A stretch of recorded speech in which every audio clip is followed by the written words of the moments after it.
students, welcome to Real Physics classes with Vishal sir. Now students, we will discuss our next topic, and that is the grouping of cells.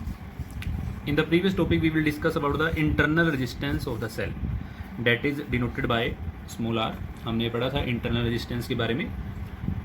हमने discuss करना है कि जो हमारे पास sales होते हैं उनकी ग्रुपिंग कैसे करनी है। दो तरह की ग्रुपिंग होती है, जैसे हमने प्रीवियस टॉपिक्स में पढ़ा है, सीरीज पैरेलल हम दो ग्रुपिंग करते हैं। ऐसे सेल्स की भी हमारे पास दो तरह की ग्रुपिंग्स है।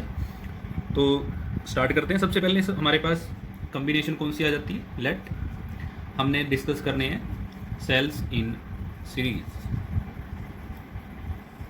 हमारे पास अगर सेल्स जो हैं वो सीरीज में लगेंगे तो टोटल ईएमएफ और टोटल इंटरनल रेजिस्टेंस की एक्सप्रेशन क्या आएगी, हमने वो कैलकुलेट करनी है।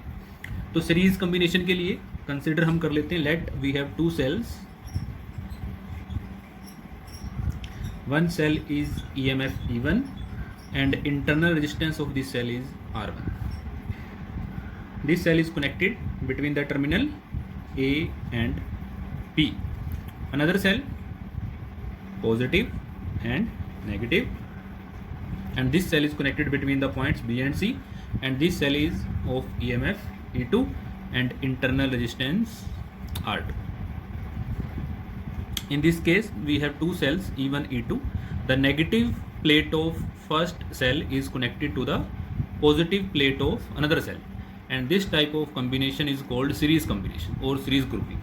Now the current flow from positive terminal to negative terminal. Okay, so now we have two cells. The internal resistance of first cell is R1 and the internal resistance of the second cell is R2. Let उसके बाद हमारे पास तीन point है, A B और सी। ए point पर हम potential मान लेते हैं VA, बी पॉइंट पर potential is VB, and at the point C potential is VC. Now we have to calculate the potential difference. अब हम पोटेंशियल डिफरेंस निकालते हैं across the terminals of the two cells. जैसे E1 हमारे पास cell किस किस टर्मिनल के बीच अटैच है, terminal A and B. So the potential difference between A and B, that we can write VAB.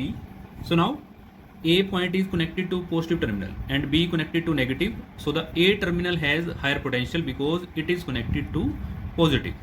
So net potential is VA minus VB. A की potential ज़्यादा होगी क्योंकि ये पॉजिटिव से कनेक्ट है, और B की कम है क्योंकि ये नेगेटिव से कनेक्ट है। तो हम A में से B की पोटेंशियल माइनस कर देंगे।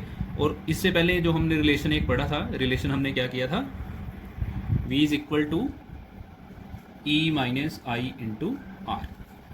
और यहाँ पर जब ये रिलेशन पुट करेंगे तो हमारे पास क्या आएगा, फर्स्ट सेल के लिए I1 minus I into R1। Now similarly B and C के लिए हम क्या लिखेंगे, अगेन सेम केस, B की पोटेंशियल ज़्यादा है, VB minus VC, and from the relation E2 minus I into R2, because जब दो सेल सीरीज में लगेंगे तो दोनों में करंट सेम रहेगा, इसलिए हमने दोनों के लिए I की वैल्यू लिखी है। नाउ डायग्राम में हमने अब पोटेंशियल निकालनी है A एंड C के लिए। तो A और C के लिए हम क्या लिखेंगे, VAC। Also A terminal is connected to positive and C terminal connected to negative. So again potential of A point is higher than the potential at the point C. So VA minus VC. और इस expression को हम कैसे लिख सकते हैं, VA minus VB plus VB minus VC. हमने VB को सब्ट्रैक्ट कर दिया, VB को ऐड कर दिया, तो इस पर कोई फर्क नहीं पड़ेगा। हमने इस एक्सप्रेशन को ऐसे लिखा। अब इनकी वैल्यूज हम पुट कर देते हैं फ्रॉम इक्वेशन 1 एंड 2। 1 एंड 2 को हम इक्वेशन 3 में पुट करेंगे तो क्या आएगा, इसकी वैल्यू हम इक्वेशन 1 से पुट करेंगे, E1 minus I into R1 plus E2 minus I into R2। अब हम EMF के लिए अलग लिख लेते हैं, VAC E1 प्लस E2, यहाँ से माइनस आई कॉमन आ जाएगा, R1 plus R2। So VAC equal to E1 plus E2, दोनों सेल की EMF ऐड हो जाती है तो इसको लिख सकते हैं equivalent minus I into R equivalent. So this is the final expression for the combination of two cells. It means जो हमारे पास E इक्विवेलेंट है वो किसके इक्वल आया, E1 plus E2, and R equivalent is equal to R1 plus R2। So student, इसका मतलब हमारे पास क्या है कि जब भी हमारे पास दो सेल्स सीरीज कम्बिनेशन में लगेंगे तो उनकी EMF हमारे पास ऐड हो जाएगी E1 प्लस E2, और उनकी इंटरनल रेजिस्टेंस भी हमारे पास ऐड हो जाएगी R1 plus R2। So the final expression will become VAC is equal to E equivalent minus I into R equivalent. ऐसे ही अगर हमारे पास दो सेल हैं तो दो सेल की EMF ऐड होगी, तीन है तो तीन है, अगर n सेल्स हैं तो this expression goes to En and this expression will goes to Rn। Now we have the cells in parallel. In parallel combination, जो जब हमारे पास दो सेल्स पैरेलल में लगेंगे तो उसके लिए देखिए स्टूडेंट्स कैसे हमने दो सेल पैरेलल में लगाने। पैरेलल में जब भी हम ग्रुपिंग करते हैं तो सेम टर्मिनल्स को हम सेम पॉइंट से अटैच करते हैं। For example if we have two cells E1 and E2, तो उन दोनों सेल्स के पॉजिटिव टर्मिनल को हमने कॉमन टर्मिनल से अटैच करना है और नेगेटिव टर्मिनल को भी एक कॉमन पॉइंट से अटैच करना है। Let B1 B2 be the common terminals of positive and negative respectively. This cell is E1, this cell is E2।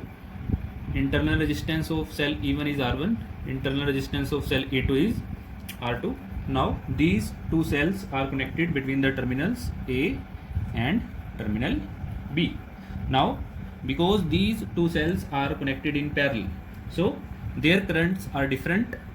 Let I1 is the current in cell E1 sorry, and in cell E2 EMF E2 हमारे पास current कितना है I2, और हमारे पास total terminal में current कितना बन जाएगा I हमारे पास टोटल करंट है और वो I करंट दो पार्ट में डिवाइड हो चुका है I1 and I2 depending upon the cells E1 and E2। Now in this case because these two cells are connected in parallel, the potential difference between the terminals will remain same। मतलब V हमारे पास दोनों के लिए same रहेगा।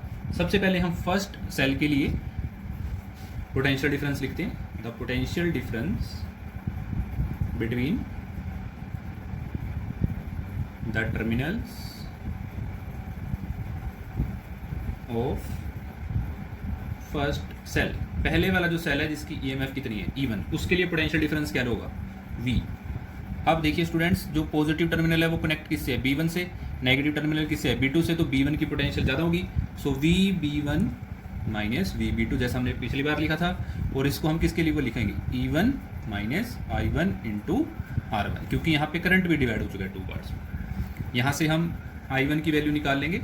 I1 की value हमारे पास आएगी E1 minus V upon R। Similarly अब हम नेक्स्ट केस के लिए लिखते हैं for the cell E2।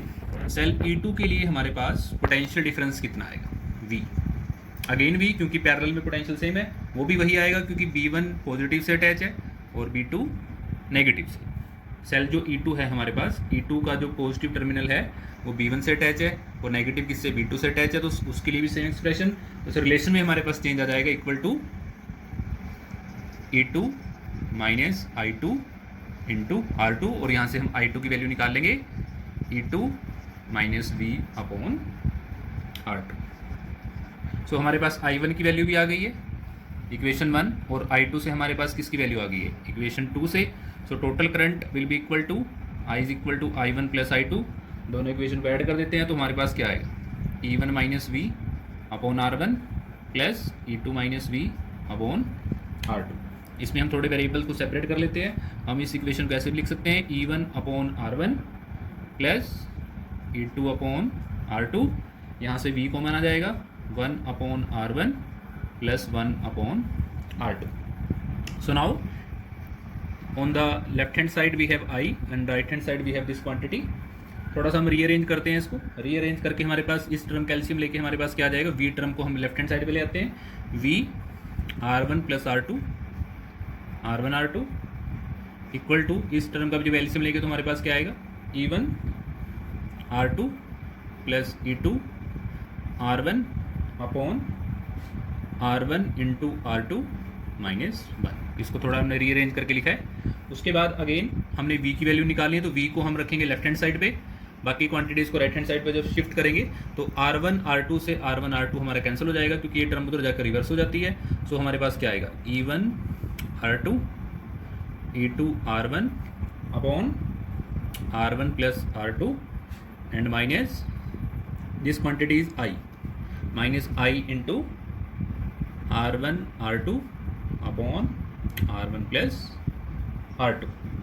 So now this quantity and this bracketed quantity, अगर हम इस इक्वेशन को कंपेयर करते हैं किस इक्वेशन से, v इज इक्वल टू जो हमारे पास क्या आती है e minus I into R, तो मतलब ये एक्सप्रेशन किसकी आ गई, ई इक्विवेलेंट के लिए, और ये ब्रैकेट किसके लिए आ गई, आर इक्विवेलेंट के लिए। तो हमारे पास क्या आ जाता है, इक्विवेलेंट से जब हम कंपेयर करेंगे, E equivalent is equal to E1 R2 plus E2 R1 divide by R1 plus R2, and what will we have R equivalent, R equivalent is equal to R1 R2 divided by R1 plus R2. So this expression for equivalent मतलब total EMF इतनी होगी, और total internal resistance हमारे पास क्या होगी, R1 R2 divide by R1 plus R2। ये कब होगी, जब हमारे पास दो सेल कैसे कनेक्ट होंगे, पैरेलल में। इन दोनों इक्वेशन से हम एक एक्सप्रेशन और निकाल सकते हैं, अगर हम E इक्विवेलेंट को R इक्विवेलेंट से डिवाइड करेंगे, we can divide E equivalent by R equivalent. So what will we have, हम ये देखेंगे कि R1 प्लस R2 हमारे पास कैंसिल हो जाएगा जब इन दोनों को डिवाइड करेंगे, R1 plus R2 cancel, so we have E1 upon R1 plus E2 upon R2। जब हम इस एक्सप्रेशन को डिवाइड करेंगे इस एक्सप्रेशन से, तो हमारे पास ये क्वांटिटी आएगी, और R इक्विवेलेंट को हम अगेन पैरेलल फॉर्म में लिख सकते हैं, 1 over R equivalent is equal to 1 over R1 plus 1 over R2। तो इन दोनों एक्सप्रेशंस को हमने याद रखना है, जब भी दो सेल हमारे पास पैरेलल में कनेक्ट होंगे तो हमने टोटल EMF हम इस वे से निकाल सकते हैं।